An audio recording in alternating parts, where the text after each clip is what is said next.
ಎಲ್ಲರಿಗೂ ನಮಸ್ಕಾರ. My food and spirituality ಚಾನಲ್ಗೆ ಸ್ವಾಗತ ಸ್ನೇಹಿತರೆ. ಗುರು ಬ್ರಹ್ಮ, ಗುರು ವಿಷ್ಣು, ಗುರುದೇವೋ ಮಹೇಶ್ವರ, ಗುರು ಸಾಕ್ಷಾತ್ ಪರಬ್ರಹ್ಮ, ತಸ್ಮೈ ಶ್ರೀ ಗುರುವೇ ನಮಃ. ಶ್ರೀ ಗುರುಭ್ಯೋ ನಮಃ. ಸ್ನೇಹಿತರೆ, ಇವತ್ತು ನಾನು ಒಂದು ಗುರು ಅನುಗ್ರಹ ಸ್ತೋತ್ರವನ್ನು ಹೇಳ್ಕೊಡಾಕೊಂತೀನಿ. ಈ ಗುರು ಅನುಗ್ರಹ ಸ್ತೋತ್ರವನ್ನು ಎಲ್ಲರೂ ಹೇಳ್ಬೋದು. ಒಂದು ಗುರುವಿನ ಅನುಗ್ರಹಕ್ಕೋಸ್ಕರ ನಾವು ದೊಡ್ಡವರಿಗೆ ಕೆಲವೊಮ್ಮೆ ಗುರು ಅನುಗ್ರಹ ನಮಗಿರುವುದಿಲ್ಲ.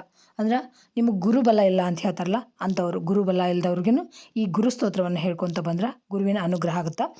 ನಾನು ಇವತ್ತು ಎಸ್ಪೆಷಲಿ ಈ ಒಂದು ಮಂತ್ರವನ್ನು ಯಾಕೆ ಹೇಳಕೊಂತೀನಿ, ಸ್ತೋತ್ರವನ್ನು ಅಂತಂದ್ರೆ, ಈಗ ಮಕ್ಕಳದ್ದು ಎಕ್ಸಾಮ್ ಬರಾಕೊಂತಾವೆ. 10th PUC ಆಮೇಲೆ ಎಲ್ಲ ಥರದ ಕಾಂಪಿಟೇಟಿವ್ ಎಕ್ಸಾಮ್ ಬರಾಕೊಂತಾವೆ. ಅಂದ್ರೆ CET, NEET, JEE ಎಲ್ಲ ಎಕ್ಸಾಮ್ ಬರಾಕೊಂತಾವಲ್ಲ.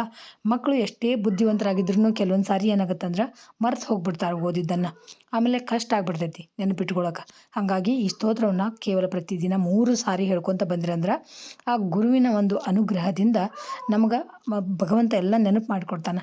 ಹಾಗಾಗಿ ತಪ್ಪದೆ ಎಲ್ಲರೂ ಈಗ ಸ್ಟಾರ್ಟ್ ಮಾಡಿರಿ. ನಾಳೆಯಿಂದ ಸ್ಟಾರ್ಟ್ ಮಾಡಿಕೊಂಡು ಪ್ರತಿನಿತ್ಯವಾಗಿ 3 ಬಾರಿ ನಿಮ್ಮ ಎಕ್ಸಾಮ್ಸ್ ಎಲ್ಲ ಮುಗಿಯುವವರೆಗೆ ಹೇಳ್ಕೊತ ಬರ್ರಿ ಸ್ನೇಹಿತರೆ. ಎಷ್ಟೇ ಮರೆತು ಹೋಗಿದ್ರೂ ಇದು ನೆನಪು ಮಾಡುವಂಥ ಒಂದು ಸ್ತೋತ್ರ. ಹಾಗಾಗಿ ನಮಗಿದು ನನ್ನ ಮಗನಿಗೆ ನಾನು ಹೇಳ್ಕೊಟ್ಟಿದ್ದೆ. ಅವ್ನು ಹೇಳ್ತಾನೆ, ಅಮ್ಮ ನನಗೆ ನೆನಪಾಗಲಿಲ್ಲ ಅಂದ್ರೂ ಈ ಒಂದು ಮಂತ್ರ ಹೇಳ್ಕೊತ ಬಂದಿದ್ದು ನನಗೆ ಪರೀಕ್ಷೆದೊಳಗೆಲ್ಲ ನೆನಪಾತು ಅಂತ. ನಮ್ಗೆ ಅನುಭವದ ಮಾತು ಹೇಳಕೊಂತೀನಿ ಸ್ನೇಹಿತರೆ. ಹಾಗಾಗಿ ತಪ್ಪದೆ ನೀವು ನಿಮ್ಮ ಮಕ್ಕಳಿಗೆ ಎಲ್ಲರಿಗೂ ಈ ಒಂದು ಸ್ತೋತ್ರವನ್ನು ಕಲಿಸ್ಕೊಡ್ರಿ. ಭಾಳ ಅಂದ್ರೆ ಭಾಳ ಸರಳ ಐತಿ. ಅಂದರೆ ಅವರು ಒಂದು ಗುರುವಿನ ಅನುಗ್ರಹ ಒಂದು ಪಡ್ಕೊಂಡು ಅವರು ಮನಸ್ಸು ಅವ್ರಿಗೆ ಎಷ್ಟು ಇಷ್ಟಪಡ್ತಾರೆ ಅಷ್ಟು ಮಾರ್ಕ್ಸನ್ನು ಅವ್ರಿಗೆ ಸಿಗ್ತಾವೆ. ಬರ್ರಿ ಸ್ತೋತ್ರ ಯಾವ ಥರ ಇದಂತ ನೋಡಿಕೊಂಡು ನೀವು ಹೇಳ್ಕೊರಿ.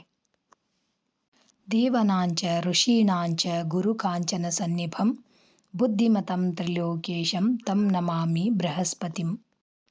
ವರಾಕ್ಷಮಾಲಾಂ ದಂಡಂ ಚ ಕಮಂಡಲಧರಂ ವಿಭುಂ ಪುಷ್ಯರಾಗಾಂಕಿತಂ ಪೀತಂ ವರದಾಂ ಭಾವಯೇತ್ ಗುರುಂ. ಅಭೀಷ್ಟವರದಾಂ ದೇವಂ ಸರ್ವಜ್ಞಂ ಸುರಪೂಜಿತಂ ಸರ್ವಕಾರ್ಯಾರ್ಥಸಿದ್ಧ್ಯರ್ಥಂ ಪ್ರಣಮಾಮಿ ಬೃಹಸ್ಪತಿಂ ಸದಾ. ಆಂಗೀರಸಾಬ್ದಸಂಜಾತ ಅಂಗೀರಸಕುಲೋದ್ಭವಃ ಇಂದ್ರಾದಿದೇವೋ ದೇವೇಶೋ ದೇವತಾಭೀಷ್ಟದಾಯಿಕಃ. ಬ್ರಹ್ಮಪುತ್ರೋ ಬ್ರಾಹ್ಮಣೇಶೋ ಬ್ರಹ್ಮವಿದ್ಯಾವಿಶಾರದಃ ಚತುರ್ಭುಜ ಸಮನ್ವಿತಂ ದೇವಂ ತಂ ಗುರುಂ ಪ್ರಣಮಾಮ್ಯಹಂ. ಇತಿ ಶ್ರೀ ಗುರು ಅನುಗ್ರಹ ಸ್ತೋತ್ರ ಸಂಪೂರ್ಣಂ. ನೋಡಿದ್ರಲ್ಲ ಸ್ನೇಹಿತರೆ, ಎಷ್ಟು ಸರಳವಾಗಿರುವಂಥ ಒಂದು ಸ್ತೋತ್ರ ಅಂತ. ತಪ್ಪದೆ ನೀವು ಎಲ್ಲರೂ ಹೇಳ್ಕೊಂಡು ಆ ಗುರುವಿನ ಅನುಗ್ರಹಕ್ಕೆ ಪಾತ್ರ ಆಗ್ರಿ.